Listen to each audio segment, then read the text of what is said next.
कुहुक फसल। अनेक वर्ष पूर्वरु गोटे छोट काजूनगर नामक गाँव जड़े राहुल आउ प्रीति नामक दंपति रहुथिले। तांकर दुईटी सुंदर सुंदर झियो मध्य थिले। जनकर ना थिला रिया आउ अन्य जनकर ना थिला सिया। राहुल जड़े कृषक थिला। सी बहुत चतुर आउ भाभी चिंतिकी चलिबा भले मनीषटिए थिला। से दिन राति परिश्रम करी निज फसल को बाजार रे बिक्री करी भल रोजगार करी नेउथिला। एमिति ही ता जीवन अनेक वर्ष पर्यंत हस खुशी रे बीतुथिला। हठात किछि मास परे बहुत वर्षा हेबाकु लागिला आउ चारि आड़े पानी रे भरी जाइथिला। राहुल सबुदिन बास एई आशा रे ही रहुथिला कि केबे एई वर्षा थमिबो आउ टाण खरारे सबु नष्ट हेइथिबा फसल पुणी थरे ठीक हेइजिवो। दिने वर्षा को निराश भरा मनरे देखिकी राहुल निज स्त्री प्रीति को कहला, अरे एसबु कौन है गला? ए पर्यंत सबु फसल नष्ट हो सारी थिबो। लागुछि वर्ष अन्य किछि काम करी पैसा रोजगार करबाकू पड़िबो। तुमे चिंता करनी, भगवान हमर निश्चय सहाय्य करिवे। मते तांको ऊपर पूरा भरोसा अछि।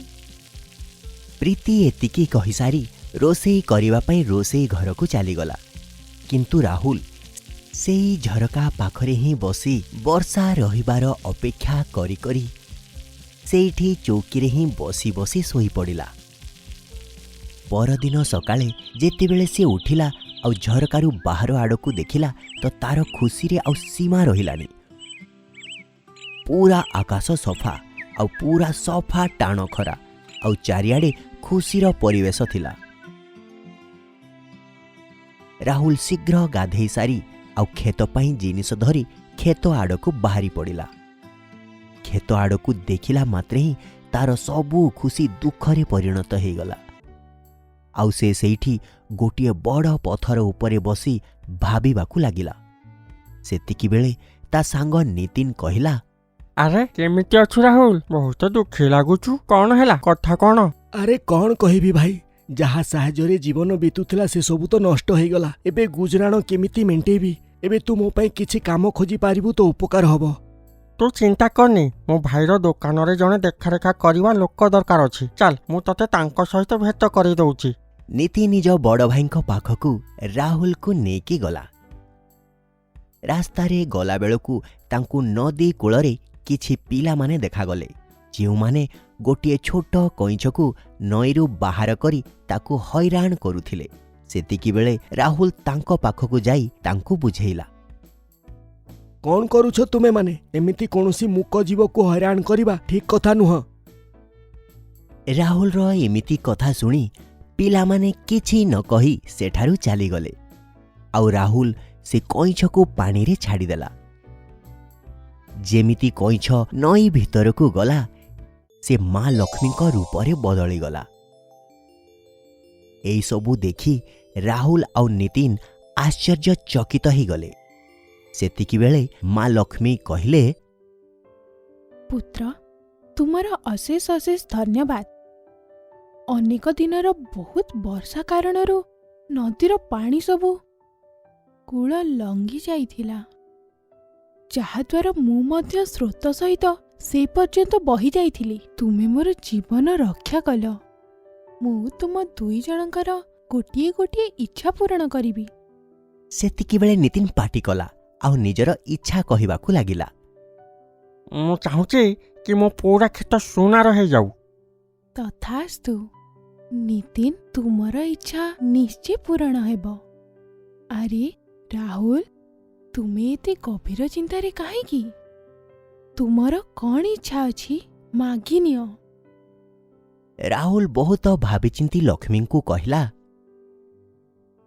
माँ मो खेतरे बेसी पानी कारणरू वर्ष सारार फसल नष्ट हो गला। सेथि पई मु चाहूची कि मो खेतरे सुना फळू। तथास्तु तुम दुहिंकर इच्छा निश्चय पूर्ण हेबो, किंतु काली पर्यंत अपेक्षा करिबाकू हेबो। सदा खुशी रुह। राहुल आउ नितिन परदिन सकाळे साथी हेई सबुठारु प्रथमे नितिन रो खेत को गले तो देखिले ଯେ ପୁରା କ୍ଷେତ ସୁନା ଭଳି ଚମକୁଛି। ପାଖକୁ ଗଲା ପରେ ତାଙ୍କୁ ମାଟି ମଧ୍ୟ ସୁନା ଭଳି ଦେଖାଗଲା। ସେତିକିବେଳେ ନିତିନ ମାଟିକୁ ଖୋଳିବାକୁ ଚେଷ୍ଟା କଲା, କିନ୍ତୁ ମାଟି ସୁନା ଭଳି କଠିନ ହୋଇଯାଇଥିଲା। ତ ସେମାନେ ଦୁହେଁ ମିଶି ଫସଲ କାଟିବା ପାଇଁ ଚେଷ୍ଟା କଲେ, କିନ୍ତୁ ଫସଲ ବି କଟିଲାନି। ଆଉ ପୁରା ଫସଲ ଟାଣ ହୋଇଯାଇଥିଲା, ଆଉ ପୁରା କ୍ଷେତ ବ୍ୟର୍ଥ ହୋଇସାରିଥିଲା। ଏସବୁ କ'ଣ ହେଲା? ସବୁ କିଛି ନଷ୍ଟ ହେଇଗଲା। ମୋର ସବୁ ପରିଶ୍ରମ ବୃଥା ହେଇଗଲା। ନା କ୍ଷେତର ସୁନା ବିକ୍ରି କରିପାରିବି, ନା କ୍ଷେତରେ ଫସଲ ଲାଗିପାରିବ। ଚାଲ ରାହୁଲ, ତୋ କ୍ଷେତର ବି ଏମିତି ଅବସ୍ଥା ହେଇନଥାଉ। ହଁ ଚାଲ ଦେଖିବା। ଯେତେବେଳେ ଦୁହେଁ ମିଶି ରାହୁଲର କ୍ଷେତରେ ପହଞ୍ଚିଲେ ତ ଦେଖିଲେ ଯେ କ୍ଷେତରେ ସବୁଜ ସୁନ୍ଦର ଗଛରେ ସୁନାର ପିଜୁଳି, ସେଓ ଆଉ ସୀତା ଫଳ ଲାଗିଛି। ଏବେ ବୁଝିଲି ସେଦିନ ତତେ ଏତେ ସମୟ କାହିଁକି ଲାଗୁଥିଲା। ସବୁବେଳେ ନିର୍ଣ୍ଣୟ ବୁଝି ବିଚାରି ନେବା କଥା, କାରଣ ତରବରରେ ସବୁ କାମ ବିଗିଡ଼େ। ନୀତି ନିଜ ଭୁଲ ବୁଝିପାରିଥିଲା, ଆଉ ଭବିଷ୍ୟତରେ ବୁଝି ବିଚାରି ନିଷ୍ପତ୍ତି ନେବାର କଥା କହିଲା। ଆଉ ସେ ରାହୁଲ କ୍ଷେତରେ ଫସଲ ଲଗାଇବାରେ ସାହାଯ୍ୟ କଲା,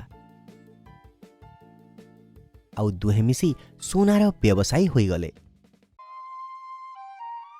କୁହୁକ ଧନ। ବହୁତ ବର୍ଷ ପୂର୍ବେ ଗୋଟିଏ ଗାଁରେ ବଢ଼େଇଟିଏ ରହୁଥିଲା। ସିଏ ବହୁତ ବର୍ଷ ଯାଏଁ କାମ କରୁଥିଲା, କିନ୍ତୁ ବୟସ ବଢ଼ିବା ସହିତ ସିଏ ଧୀରେ ଧୀରେ ଦୁର୍ବଳ ହୋଇ ଚାଲିଥିଲା, ଆଉ ସେ ଏଇ କାମ ଛାଡ଼ିଦେଲା। ସେ ବଢ଼େଇର ଗୋଟିଏ ପୁଅ ଥିଲା, ରାମୁ, ଯିଏକି ରାଧେ ନାମକ ପିଲାର ବହୁତ ଭଲ ସାଙ୍ଗ ଥିଲା। ବଢ଼େଇ କହିଲା, ରାମୁ, ମୁଁ ଏବେ ବୁଢ଼ା ହେଇଗଲିଣି, ମୁଁ ଏଇ କାମ ଆଉ କରିପାରିବିନି। ଏବେ ତତେ ହିଁ ଏ କାମ କରିବାକୁ ହବ। ତ ରାମୁ କହିଲା, କିନ୍ତୁ ବାପା, ମୁଁ ଏକା କେମିତି କରିପାରିବି? ବଢ଼େଇ କହିଲା, ମୁଁ କିଛି ଜାଣେନି, ଏବେ ତତେ ହିଁ ଘର ଚଳେଇବାକୁ ପଡ଼ିବ। ରାମୁ କହିଲା, ଠିକ୍ ଅଛି, ମୁଁ ଗୋଟିଏ କାମ କରୁଛି। ମୁଁ ରାଧେ ସହିତ ମିଶି କାମ ଆରମ୍ଭ କରିଦଉଛି। ଏମିତି କହି ରାମୁ ଯାଇ ରାଧେକୁ ସବୁ କଥା କହିଲା। ରାମୁ କହିଲା, ରାଧେ, ମୁଁ ଭାବୁଥିଲି କି ଆମ ଦୁହିଁଙ୍କୁ ମିଶି କିଛି ବ୍ୟବସାୟ କରିବା କଥା। ରାଧେ କହିଲା, ହଁ ହଁ, କଥା ତ ତୁ ଠିକ୍ କହୁଛୁ, ଆମ ଦୁହିଁଙ୍କୁ ବି 2 ପଇସା ମିଳିଯିବ। ତ ରାମୁ କହିଲା, ରାଧେ ଭାଇ, କିଛି ଦିନରୁ ବାପା କାମ ବନ୍ଦ କରିଦେଇଛନ୍ତି, ତ ଘରେ ପଇସା ନିଅଣ୍ଟ ହେବାକୁ ଲାଗିଲାଣି। ତୁ ଟିକେ ପଇସାର ବ୍ୟବସ୍ଥା କରିଦେଇଥାନ୍ତୁ ତ କାଠ କିଣି ପାରିଥାନ୍ତେ। ତାପରେ ରାଧେ କହିଲା, ଭାଇ ରାମୁ, ପଇସା ତ ମୋ ପାଖରେ ନାହିଁ। ରାମୁ କହିଲା, ତାହେଲେ? ତ ରାଧେ କହିଲା, ଆମେ ଗୋଟିଏ କାମ କରିବା। ଏବେ କାମ ଆରମ୍ଭ କରିବାକୁ ଯେଉଁ କାଠ ଦରକାର ତାକୁ ଆମେ ନିଜେ ଯାଇ ଜଙ୍ଗଲରୁ ନେଇ ଆସିବା। ତ ରାମୁ କହିଲା, ୱା ଭାଇ ରାଧେ, ତୁ ତ ଭଲ କଥାଟିଏ କହିଲୁ। ଏମିତି କହି ଦୁହେଁ ଜଙ୍ଗଲ ଆଡ଼କୁ ବାହାରି ପଡ଼ିଲେ। ବଢ଼େଇର କାମ କରିବା ପାଇଁ ତାଙ୍କୁ ସିଧା ଗଛର କାଠ ହିଁ ଦରକାର ଥିଲା। ଦୁହେଁ ସିଧା କାଣ୍ଡର ଗଛ ଖୋଜି ଖୋଜି ଜଙ୍ଗଲରେ ଆଗକୁ ବଢ଼ି ଚାଲିଲେ। ସେତିକିବେଳେ ରାଧେ କହିଲା, ରାମୁ, ଟିକେ ଗଛକୁ ଦେଖ, ଇଏ ତ ପୁରା ସିଧା କାଣ୍ଡର ଗଛ। ତ ରାମୁ କହିଲା, ହଁ ହଁ, ଠିକ୍ କହିଲୁ। ତ ରାଧେ କହିଲା, ତ ଚାଲ ଆମେ ୟାକୁ କାଟିବା। ରାଧେ ନିଜ କୁରାଢ଼ୀରେ ଗଛକୁ କାଟିବାକୁ ଯାଉ ହିଁ ଥିଲା କି ହଠାତ୍ ରାମୁ କିଛି ଏମିତି ଦେଖିଲା କି ସେ ଚିନ୍ତାରେ ପଡ଼ିଗଲା, ଆଉ ସେ ରାଧେକୁ ଅଟକାଇ ଦେଲା। ଆଉ ରାମୁ କହିଲା, ରହ ରାଧେ, ଉପରକୁ ଦେଖ, ଏଇ ଗଛରେ ବହୁତ ଚଢ଼େଇ ନିଜର ବସା କରି ରହୁଛନ୍ତି। ଯଦି ଆମେ ଗଛକୁ କାଟିଦେବା ତ ଏସବୁ ଚଢ଼େଇ କୁଆଡ଼େ ଯିବେ? ରାଧେ କହିଲା, ଆରେ ହଁ, ଏବେ କ'ଣ କରିବା ଆମେ? ରାମୁ କହିଲା, ଆମେ ଅନ୍ୟ କେଉଁଠି ଅଲଗା ଗଛ ଖୋଜିଦେବା। ଏମିତି କହି ଦୁହେଁ ସେଠାରୁ ଯିବାକୁ ଲାଗିଲେ। ସେତିକିବେଳେ 2 ଜଣଙ୍କୁ ଗୋଟିଏ ଶବ୍ଦ ଶୁଣାଗଲା, ରହିଯାଅ। ରାମୁ କହିଲା, ରାଧେ, କେହି ଆମକୁ ଡାକିଲା।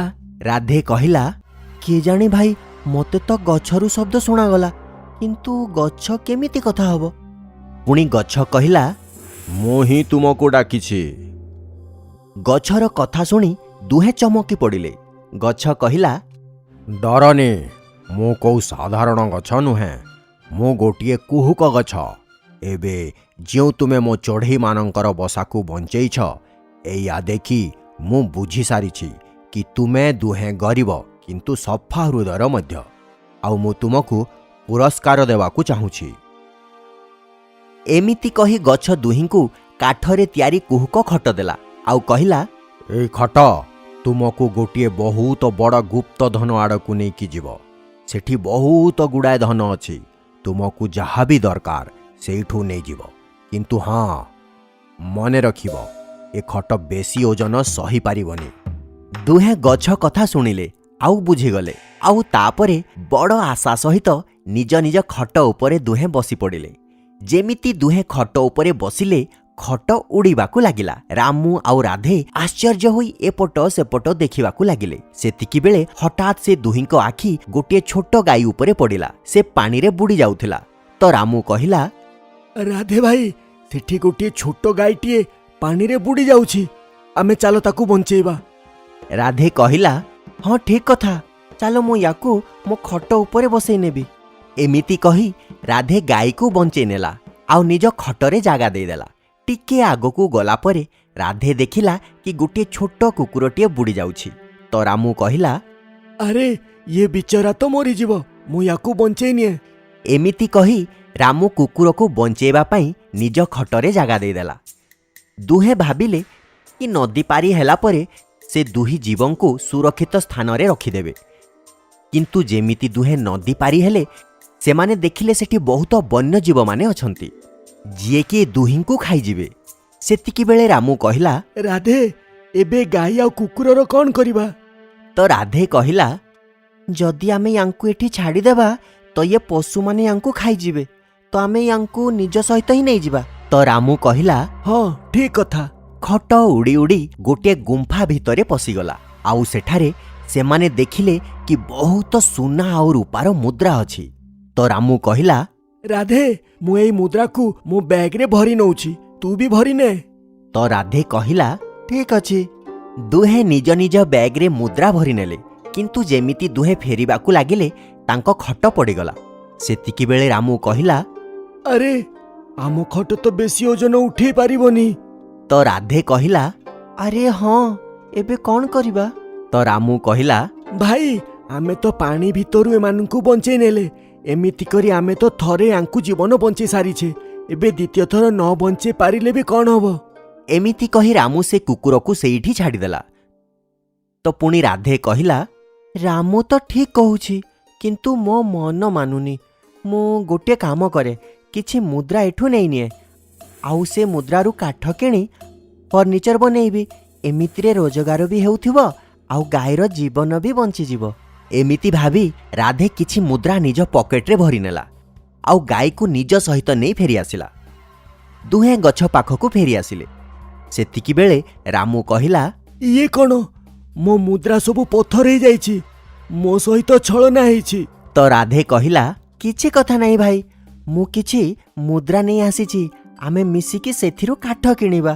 ଏମିତି କହି ରାଧେ ନିଜ ବ୍ୟାଗକୁ ଦେଖିଲା ତ ତା ବ୍ୟାଗ ପୁରା ସୁନାର ମୁଦ୍ରାରେ ଭରି ଯାଇଥିଲା।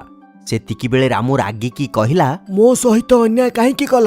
ତ ଗଛ କହିଲା, ରାମୁ, ତୁ ଯେବେ ସେଇ ନିରୀହ କୁକୁରକୁ ମରିବା ପାଇଁ ଛାଡ଼ିଦେଲୁ, ତୋ ମନ ପଥରର ହେଇଗଲା। ସେଇଥିପାଇଁ ମୁଦ୍ରା ତତେ ଖାଲି ପଥର ହିଁ ମିଳିଲା। ଆଉ ରାଧେର ହୃଦୟ ସୁନାର ଥିଲା। ସେଥିପାଇଁ ସେ ଗାଈର ଜୀବନ ବଞ୍ଚେଇଲା। ସେଥିପାଇଁ ତା ଭାଗରେ ସୁନା ଆସିଗଲା। ରାମୁ ଯେବେ ଗଛର କଥା ଶୁଣିଲା, ତାକୁ ବହୁତ ଖରାପ ଲାଗିଲା ଆଉ ସିଏ ବୁଝିପାରିଲା କି ଲୋଭ କରିବା ଠିକ୍ ନୁହେଁ। ତ ରାଧେ କହିଲା, ଆରେ ରାମୁ, ମନ ଦୁଃଖ କରନି, ଆମେ ଦୁହେଁ ସାଙ୍ଗ ନା। ଆମେ ମିଶିକି ଏ ଟଙ୍କାକୁ ଉପଯୋଗ କରିବା। ପ୍ରଥମେ କାଠ କିଣିବା ଆଉ ତାପରେ ବଢ଼େଇ କାମ ଆରମ୍ଭ କରିଦେବା। ତ ରାମୁ କହିଲା, ସତରେ ରାଧେ? ତ ରାଧେ କହିଲା, ହଁ ରାମୁ, ଆମେ ସାଙ୍ଗ ନା। ଦୁହେଁ ମିଶି ବଢ଼େଇ କାମ ଆରମ୍ଭ କରିଦେଲେ। ଆଉ ଯେବେ ବି ଦୁହିଁଙ୍କ ପାଖରେ ପଇସା ବଞ୍ଚୁଥିଲା, ସେମାନେ ଗରିବଙ୍କ ସାହାଯ୍ୟ କରୁଥିଲେ, ଯାହାଦ୍ୱାରା ତାଙ୍କର ବେପାରରେ ବୃଦ୍ଧି ହେବାକୁ ଲାଗିଲା। ଦୟାରାମ ନାମକ ଜଣେ ଧନୀ ସୁନାରୀ ଥିଲା। ତା ପାଖରେ ବହୁତ ଟଙ୍କା ଥିଲା। ଦିନ ରାତି ପରିଶ୍ରମ କରି ସେ ବହୁତ ଟଙ୍କା ସଞ୍ଚୟ କରିଥିଲା। ଦୟାରାମର ଗୋଟିଏ ପୁଅ ଥିଲା, ସୋନୁ। ସୋନୁ ବହୁତ ଚଗଲା ଥିଲା। ସେ ସବୁବେଳେ ଟଙ୍କାର ବଦଖର୍ଚ୍ଚ କରୁଥିଲା। ତାକୁ ଟଙ୍କାର କୌଣସି ଆଦର ନଥିଲା। ବାପା, ମୋତେ ନୂଆ ସାଇକେଲ ଦରକାର। ଏଇ ତ ଗତ ମାସରେ କିଣିଥିଲୁ ନା, ତାର କ'ଣ ହେଲା? ଗତ ମାସରେ ଯେଉଁ ସାଇକେଲ କିଣିଥିଲୁ ତାଠୁ ଭଲ ସାଇକେଲ ବଜାରକୁ ଆସିଯାଇଛି, ଗିୟର ବାଲା।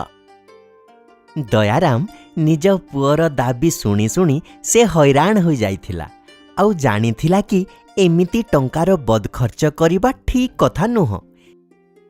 ସେ ଦିନେ ସୋନୁକୁ ଡାକିଲା ଆଉ କହିଲା, ମୁଁ ତୋର ଦାବି ଶୁଣି ହଇରାଣ ହୋଇଗଲିଣି। ଏବେ ମୁଁ ତୋତେ ଟଙ୍କାଟେ ଦେବିନି। ତତେ ଯଦି ଘରେ ରହିବାର ଅଛି ତାହେଲେ ଟଙ୍କା ରୋଜଗାର କର। ବାପାଙ୍କର ଗାଳି ଶୁଣି ସେ ଡରିଗଲା ଆଉ କାନ୍ଦି କାନ୍ଦି ନିଜ ମା ପାଖକୁ ଗଲା। ମା, ମୋତେ ଟଙ୍କା ଦରକାର, ନହେଲେ ବାପା ମୋତେ ଘରୁ କାଢ଼ିଦେବେ। ମା ପୁତ୍ର ମୁହଁରେ ପଡ଼ି ତାକୁ କିଛି ନ ପଚାରି ଗୋଟିଏ ସୁନା ମୁଦ୍ରା ଦେଲେ। ଏଇ ନେ ପୁଅ। ଆରେ ବା, କାମ ହେଇଗଲା। ଏବେ ମୁଁ ଯାଇ ବାପାଙ୍କୁ ଟଙ୍କା ଦେଇଦେବି ଆଉ ସେ ମୋତେ ଘରୁ ମଧ୍ୟ କାଢ଼ିବେନି। ସୋନୁ ସନ୍ଧ୍ୟାରେ ତା ବାପାଙ୍କ ପାଖକୁ ଗଲା। ଏଇ ନିଅ ବାପା, ମୁଁ ଟଙ୍କା ନେଇ ଆସିଲି। ଦୟାରାମ ବୁଝିପାରିଲା କିଏ ନିଶ୍ଚୟ ନିଜ ମାଠୁ ମାଗି ନେଇ ଆସିଛି। ଯା ପୁଅ, ଏଇ ଟଙ୍କା ନେଇ ତୁ ବଗିଚାରେ ଥିବା କୂଅରେ ପକେଇ ଦେ, ଆଉ କାଲି ପୁଣି ତୁ ମୋତେ ଟଙ୍କା ଆଣି ଦବୁ। ସୋନୁ କିଛି ନ ଭାବି ସେ ମୁଦ୍ରାକୁ କୂଅରେ ପକେଇଦେଲା। ତା ପରଦିନ ଦୟାରାମ ସ୍ତ୍ରୀକୁ ତା ମା ଘରକୁ ପଠେଇଦେଲା। ମା ଘରେ ନଥିବା କାରଣରୁ ସୋନୁ କିଛି ବୁଝିପାରୁନଥିଲା କି ସେ ଏବେ ଟଙ୍କା କେଉଁଠୁ ଆଣିବ। ସେ ତା ଆଗ ଦିନ ଟଙ୍କା କେଉଁଠୁ ଆଣିବ ଭାବୁଥିଲା। ଟଙ୍କାର କ'ଣ କରାଯିବ, କୋଉଠୁ ଆଣିବି? ଆରେ ହଁ, ଦିଦିଙ୍କଠୁ ନେବି, ସେ ମନା କରିବେନି। ସୋନୁ ନିଜ ଦିଦି ପାଖକୁ ଗଲା ଆଉ ତାଙ୍କୁ ଟଙ୍କା ପାଇଁ କହିଲା। ଦିଦି ମଧ୍ୟ କିଛି ନ ଭାବି ଭାଇର ସ୍ନେହରେ ତାକୁ ଟଙ୍କା ଦେଇଦେଲେ। ଏଇ ନେ ସୋନୁ, ରୂପାର ମୁଦ୍ରା। ଧନ୍ୟବାଦ ଦିଦି। ସୋନୁ ଟଙ୍କା ନେଇ ପୁଣି ଦୟାରାମ ପାଖକୁ ଗଲା। ସେ ଜାଣିନେଲା କି ସେ ଟଙ୍କା ସେ ତା ଦିଦିଠୁ ନେଇକି ଆସିଛି। ତାପରେ ସେ ଟଙ୍କାକୁ କୂଅରେ ପକେଇବାକୁ କହିଲା। ତା ପରଦିନ ଦୟାରାମ ତା ଝିଅକୁ ତା ଶ୍ୱଶୁର ଘରକୁ ପଠେଇଦେଲା। ଏବେ କ'ଣ କରିବି, ଦିଦି ବି ଚାଲିଗଲା। ସୋନୁ ପାଖରେ ଏବେ ଟଙ୍କାର କୌଣସି ମାଧ୍ୟମ ନଥିଲା। ତା ପରଦିନ ସେ ବଜାରକୁ ଗଲା କିଛି କାମ ଖୋଜିବାକୁ ଆଉ ଗୋଟିଏ ଦୋକାନରେ କାମ ମଧ୍ୟ ମିଳିଗଲା। ତାକୁ ଠେଲାରେ ବସ୍ତା ରଖିବାର ଥିଲା। ଅନେକ କଠିନ ପରିଶ୍ରମ କରି ସେ ବସ୍ତା ରଖିଲା। ତା ବଦଳରେ ଦୋକାନୀ ତାକୁ କିଛି ଟଙ୍କା ଦେଲା। ପୁରା କ୍ଳାନ୍ତ ହୋଇ ସେ ଘରକୁ ଫେରିଲା। ବାପା, ମୁଁ ଟଙ୍କା ନେଇ ଆସିଲି। ପୁଅର ଅବସ୍ଥା ଦେଖି ଦୟାରାମ ଜାଣିପାରିଲା କି ଆଜି ସେ ପରିଶ୍ରମ କରି ଟଙ୍କା ଆଣିଛି। ଯା, ଏଇଟା କୂଅରେ ପକେଇ ଦେ। ସକାଳୁ କାମ କରି ଥକି ଯାଇଥିବା ସୋନୁ ରାଗିଗଲା। ନା, ମୁଁ ଟଙ୍କା ଫିଙ୍ଗିବିନି। ସକାଳୁ ପରିଶ୍ରମ କରି ଅଣ୍ଟା ଭାଙ୍ଗି ଟଙ୍କା ରୋଜଗାର କରିଛି, ମୁଁ କାହିଁକି ଫିଙ୍ଗିବି? ଆଉ ତାକୁ ପାଖକୁ ଡାକି କହିଲା, ପୁଅ, ମୁଁ ତୋତେ ଏଇଆ ବୁଝେଇବାକୁ ଚାହୁଁଥିଲି। ଟଙ୍କା ଆମେ ବହୁତ ପରିଶ୍ରମ କରି ଉପାର୍ଜନ କରୁ, ଆଉ ଆମକୁ ବଦଖର୍ଚ୍ଚ କରି ଟଙ୍କା ନଷ୍ଟ କରିବା ଭଲ ନୁହଁ। ହଁ ବାପା, ମୋତେ କ୍ଷମା କରିଦିଅ। ମୁଁ ଟଙ୍କାର ମହତ୍ଵ ବୁଝି ଯାଇଛି, ଆଉ ଏବେଠୁ ମୁଁ ବେକାର ଖର୍ଚ୍ଚ କରିବିନି। ସେଇଦିନଠାରୁ ସୋନୁ ବିବେକୀ ହୋଇଗଲା ଆଉ ନିଜ ବାପାଙ୍କ ସହିତ କାମରେ ଲାଗିଗଲା।